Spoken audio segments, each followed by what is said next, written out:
Hello, welcome back to the stream. Today I'm doing it a bit earlier because I want to blow some stuff. Steam, sorry. Forget my husband, I'll go make money. A very shy pervert, part 5. Just when Jenny Karina was about to be pushed into a corner, Jenica has a leg ache, so it will be best for her to remain in a comfortable seat. She heard a voice of salvation. Royal father. Jenny Karina looked at her father with misty eyes. She quickly agreed with what he said. Yes, indeed. Jenica would love to concede Jenica's seat for the sake of peace, but... She coolly let her sentence trail off. Then she shook her head. No, not necessarily for peace. I would love to give up my seat for my new big sister. Jenica really likes Sister Rena. She gave a bright smile as she mentioned, like in Aristine, then pursed her lips with a sullen face. But my legs don't feel that great. As you can see, Jenica is on the smaller side compared to other people. I am a bit fragile. Her big eyes looked up at Aristine with that sort of meaning. If her opponent were someone else, it would have been quite effective to mention the contrast, but it wasn't as convincing because she looked more fit than Aristine, who was from a different race. Aristine watched Jenny Karina act out her play, then she slowly opened her mouth. Oh no, I didn't know you were feeling uncomfortable, Jenica. Are you alright? Even if Jenica is feeling uncomfortable, this is an occasion to welcome you, Sister Rena. Of course, Jenica will come. Thank you. Aristine raised the corner of her lips. I didn't think the King of Arago would intervene here. She didn't expect it because the king had been calmly watching things unfold like an observer. Even more so because he had acted favorably towards her. She's the king's favorite daughter. I never thought that I'd suddenly be more favored than Jenny Karina. After all, she had only met the king twice, yesterday and today. If he was willing to risk everything after just that, it meant that the King of Arago was a foolish monarch. If he were that emotionally driven, the position of crown prince would not still be empty in the first place. He would have already made Tarkan the crown prince. Nephte wanted Tarkan to be his successor, but had no intentions of crowning Tarkan at the cost of splitting his country apart or creating conflict. He wanted people to turn to Tarkan rather than force it. He wanted people to adore him, which is why he put Aristine with Tarkan. The king's attitude towards me is favorable. The part is true. But as much as he acknowledged her, he intended to test her as well. He's probably thinking, oh, not bad, huh? How far can you go then? Or something like that. When Aristine didn't say anything for a while, Jenny Karina smiled triumphantly. You might have tried to look good before father yesterday, but royal father favors Jenica the most. She leaned back in her chair, gazing at Aristine and Tarkan like she was showing off. Jenica is the only person who knows father's weakness and can hide it from him. The queen also looked at her daughter with pride. Just when the pair of mother and daughter were getting drunk on the victory, instead, as Rena said, a couple should stay together. Everyone was startled by the nickname that came out of the king's mouth. He said Rena? To think he calls the princess as if she's his own daughter. What the... Didn't he step to give Jenica a hand? While people were taken aback, the king continued speaking without a pause. After saying that, the king glanced at the court servants. Bring a chair. The court servants bowed and followed the king's orders. They quickly brought a chair for Tarkan and Aristine. They didn't know where to put the seat in the area, reserved for the immediate members of the royal family. The queen deliberately changed the spacing of the seat to make it difficult to add extra chairs. In order to add the newly brought chairs to the table, the chairs that the royals were sitting on would have to be moved and rearranged. No need for such hassle, Nefta said, and gestured to the area right below him.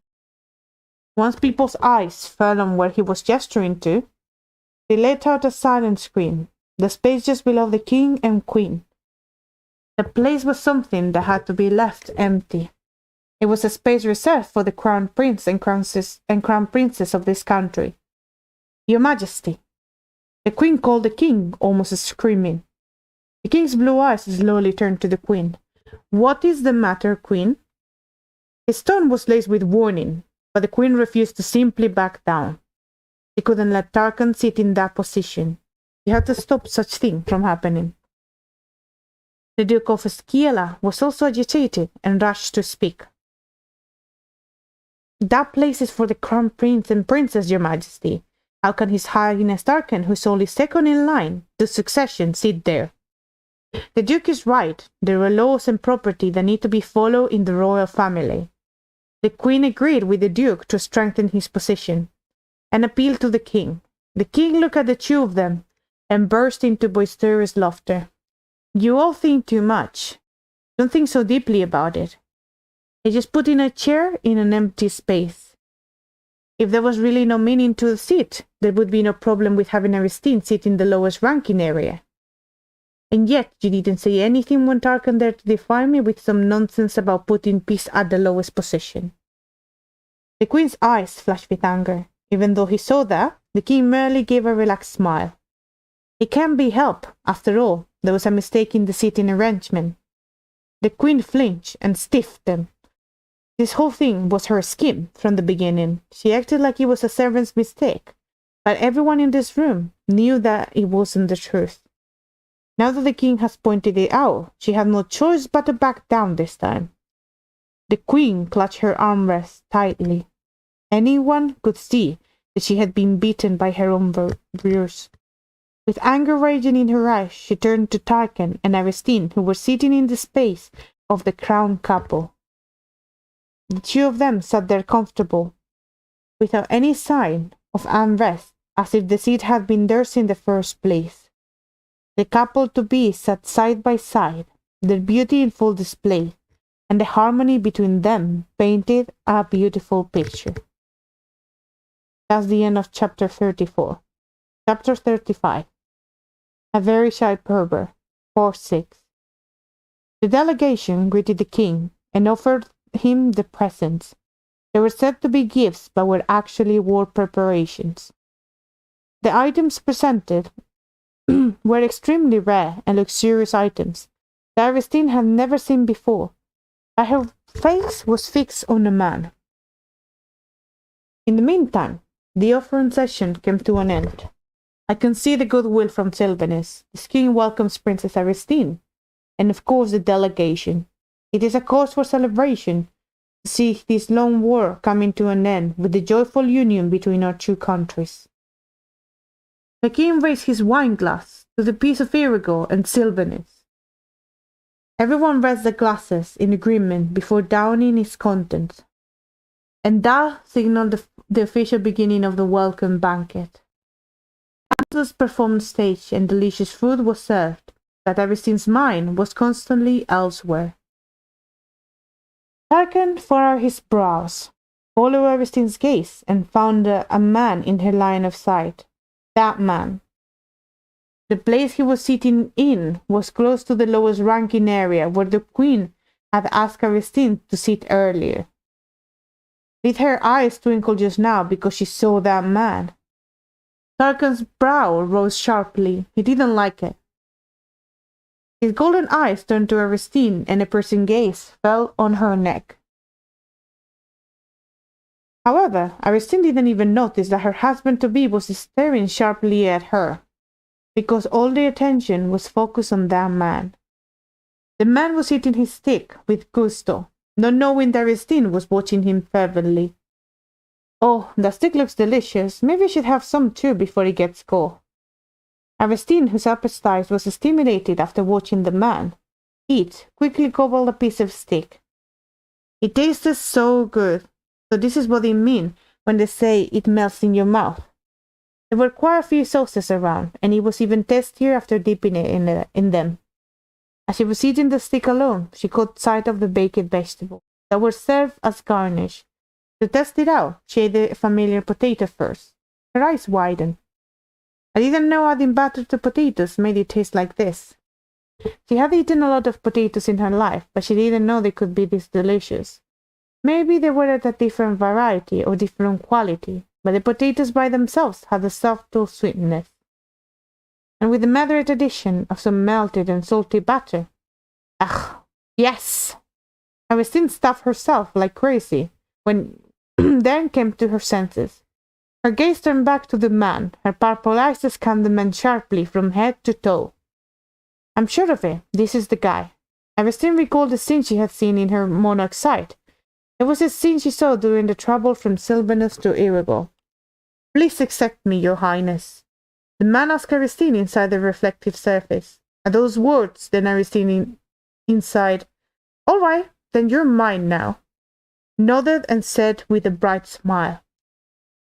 I was really surprised when I first saw it, to think that on her way to get married she would see her future self, acting like this with another man. Even if it was an arranged marriage, she didn't think that was right. She wondered what in the world might have happened to lead to any more romance. Aristine couldn't understand even more because she wasn't interested in love. But the following words from her were, you will become the best blacksmith in this country, no, on this continent. A completely different situation, apparently. Frankly, Aristine was relieved. However, the man in the reflective surface grew excited as if he had gotten a confession of love. His eyes widened and his gaze trembled. His face was filled with joy, anticipation and excitement, but soon enough he shook his head in disappointment. Is that really possible? As you already know, my hands are like this. The man did not have a right thumb. With his hand in such shape, he wouldn't even be able to hold a hammer. The sight of the huge man looking deflated was almost like that of a large dog, drooping with its tail on the ground. In the reflective surface, Aristine stood on her tiptoe and grabbed the man's shoulders. It is possible. The man lifted his head and peered at Aristine, because I'm going to make that possible, with you. With that, the reflection came to an end. Unfortunately, Aristine had no way of knowing all the details. She didn't know how she and the man met, or what kind of relationship they had, or what kind of a special ability a man who had only been criticized might have. Moreover, she didn't know why herself was so convinced the man would become the best blacksmith on the continent when he couldn't even hold a hammer. What gave herself the reason to think she could make that possible? Although she didn't know a single thing, I know that the scalpel business I want to develop requires a skilled blacksmith at the helm. Hence, she was always on the alert for when they would meet, because the sooner I can find key personnel for my business, the better. But who would have thought she would meet him at the welcome banquet? My employee. Aristine's gaze on the man was akin to someone who found gold while digging through an abandoned land. Darkham looked distastefully at Aristine, who was staring at the man with the sparkling knife, and had practically forgotten to eat her delicious food. But the next moment she turned to him and asked a question. Hey, Tarkan, who's that man? Man? The edge in his voice was a bit too sharp to call that a simple retort. Why are you so tilted? I was just asking. Why are you curious about him? That is a business secret. It was a business item that would let her hit the jackpot, so she couldn't go around telling people carelessly. When she said she wanted to start her own business, Tarkan's reaction was not very good. So she felt it would be better to tell him about it after everything was ready. On the other hand, she didn't want her idea to be stolen either. So she planned to keep her mouth sealed. Sensing that she was never going to tell him about it, Tarkan felt uncomfortable and annoyed. Before he could think about why he felt that way, Aristine turned away. It doesn't look like he's going to tell me, so I guess I have to look into it later. The certain location, his face and attire were all imputed into her mind. It shouldn't be hard to track him down. If I could, I'd love to talk to him now. After the meal was over, the dancers would enter as well. so she would be able to move freely in the hall. She could use that chance to talk to him, but this banquet was supposed to be a welcoming event for Aristine, so most of the attention was focused on her. I'm sure there are people who will analyze who I talked to and how long I spent talking to them. In other words, talking to him was an absolute no-go. She had to hide her business idea perfectly. In addition, there was already a lot of noise about her today. It was better to allow the remaining time to stay quiet. It wouldn't be beneficial if her first image was too tumultuous. Let's just eat. Frankly, just putting it in her mouth made it hard to focus on anything but the food. Aristine had a delightful dinner, and the item brought out for dessert was none other than jiggly jelly. Aristine's eyes lit up. Finally, she was going to eat this. With a throbbing heart, she picked up the bouncy gelatin jelly and put it in her mouth. Wow, it was like fireworks were exploding in her mouth.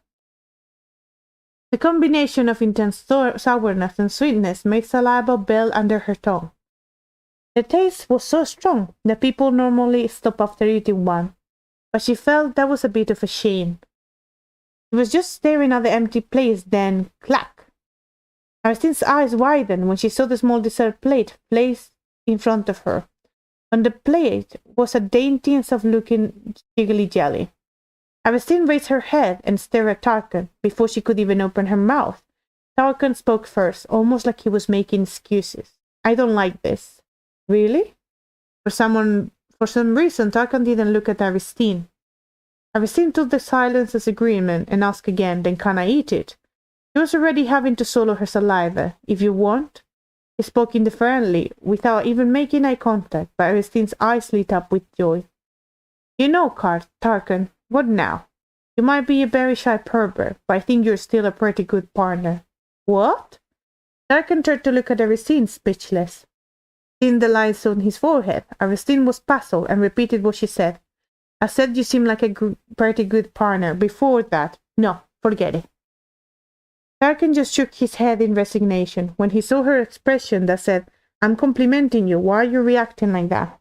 He felt nothing would come out of asking more questions. She's definitely strange. Tarkan chuckled unbeknownst to himself. The end of chapter 35. Chapter 36. Fluffy. The dining came to an end with the dessert. People began to move around freely, and people gathered in groups for pleasant discussions. There were many Aragon nobles who approached the rarely seen Sylvanus Dalganation with interest. Of course, the person who received the most attention was Aristine.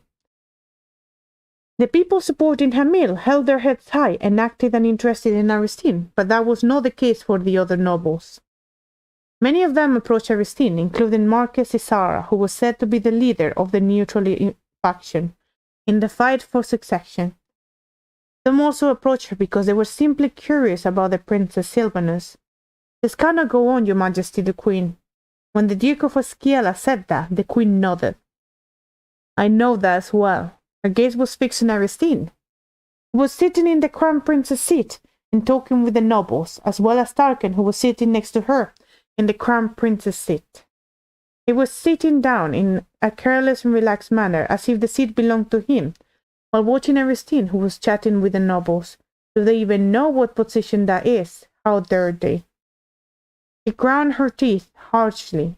Please calm down, Your Majesty. The Queen relaxed her expression at her father's reminder. Unlike what I expected, the princess is no ordinary princess, and I was glad when I heard she was half-wit. The king did not bluntly show his inclination because there was a lot of opposition from the nobles, but everyone knew he intended to make Tarkan his successor. Despite that, no one thought it was feasible until now. The queen's influence was just as strong, and the high-ranking nobles did not want a king of low birth, but if a princess with the blood of the oldest ruling family became Tarkan's sturdy ally, then golden blood. The conservative nobles who were obsessed with bloodline would change their attitudes as well. Even more so if the princess herself had significant political capability. How exactly does she have such dignity and elegance when she's said to have been ignored and locked up, not even getting to see the sunlight? The environment she was in should have been vacant, with nothing to see, learn from, or imitate. She couldn't have cultivated such smooth tongue either. She met the conditions that the conservative nobles loved perfectly. It was a pity. If only His Majesty had paired the princess with a meal, there would be no one who could stand in their way, and they wouldn't need to worry about the likes of Tarkan. However, the princess had become Tarkan's partner, and judging by her attitude, she was already cooperating with him.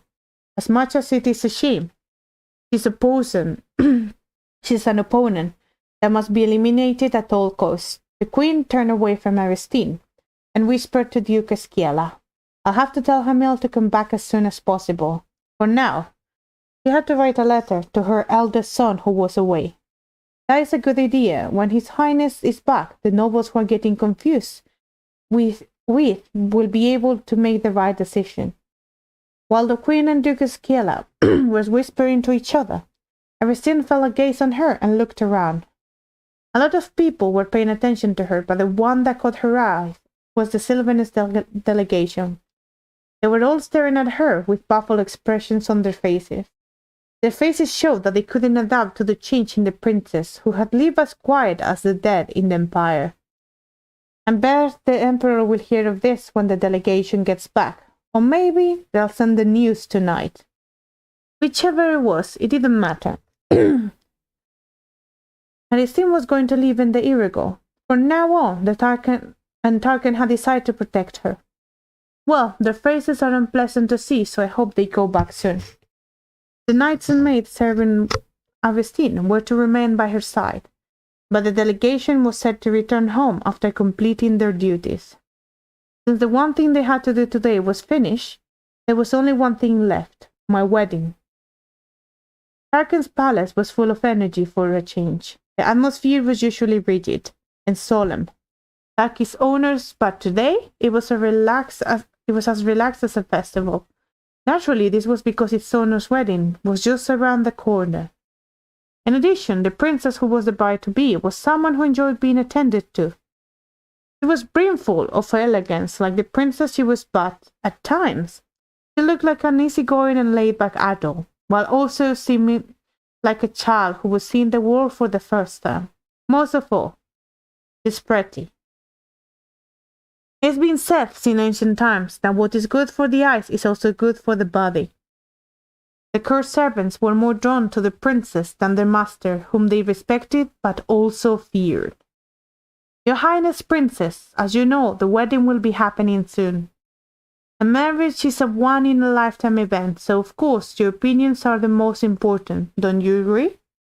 Is there anything you want, Princess? We will try our best to make it as perfect and amazing as possible, so you can get ahead and tell us whatever dream or imagination you have for your wedding." The court ladies, who had grown close to her at some point, looked at her with a sort of pleased in their eyes. "Something I want? I don't exactly. That sort of thing was for people who wanted to get married. What Aristine wanted was not marriage, but freedom in her life. A life where she could go anywhere she wanted without being locked up. So frankly, I'm fine with anything for my marriage." Aristine suddenly remembered something and opened her mouth. "There is one thing." "One thing?